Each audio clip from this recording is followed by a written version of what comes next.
Oh, he must be But okay. anyway, came in and joined the conversation at that point, and I said, why are they using a 666 on the cover of the Aquarian Conspiracy? And the gal said to me, she said, what's that, numerology? And I said, you know very well what that means. I said, that is a symbol for the beast, for the Antichrist. And at that point, then the young man said something, and I said, Conrad, and I said, so you're going to take over the world in the spring of 1982. And he said, you must have heard Benjamin Creme speak. I said, yes, I certainly did. I said, and I've read Alice Bailey, I've read David Spangler, I have read Marilyn Ferguson, and I know all about the plan. And he said, you don't like the plan? And I said, no. I said, I don't like Marilyn Ferguson. Actually, I did get acquainted with her in the course of that work. Most of the prominent New Agers were curious about me and at least wanted to try to meet me. Yeah. And I did meet her several times eventually. She wanted to have almost summit meetings where she could talk about her concerns and try to dissuade me. And of course, I was intent on trying to convert her. Don't know if we were ever successful or not. She's dead now. Mm-hmm. I said, I don't like Marilyn Ferguson. I don't like Alice Bailey. I said, I don't like the New Age movement, and I don't particularly like rainbows anymore now that I know what you're using them for. And anyway, it was like we were just two adversaries squaring off. I paid for my purchases, wrote the check, and then the gal did something unusual. She stood back and she put her hands on her hips and said, good luck on your crusade.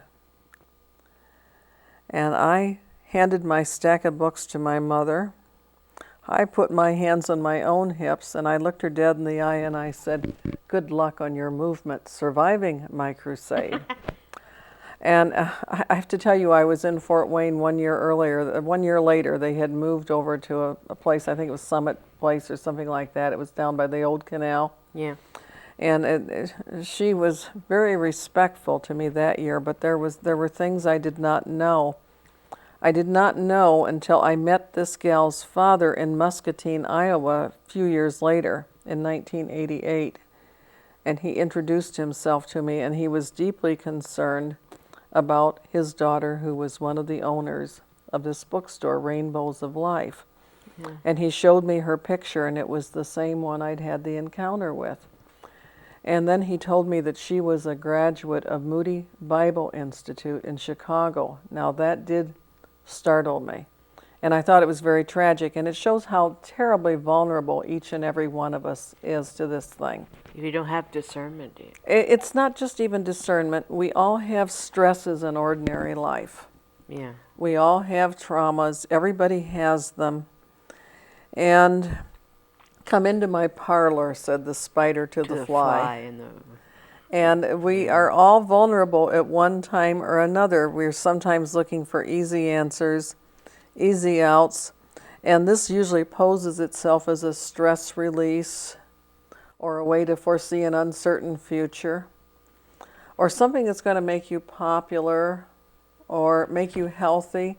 It takes a variety of guises, and then people get into what they call their meditative states, their hypnotic states.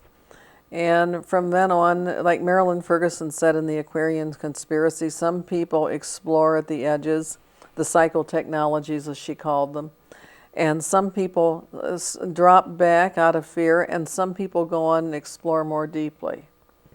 Well, that was the sad thing about it, and we're all vulnerable. This thing is so much in our culture. Probably very few people have escaped it, if any.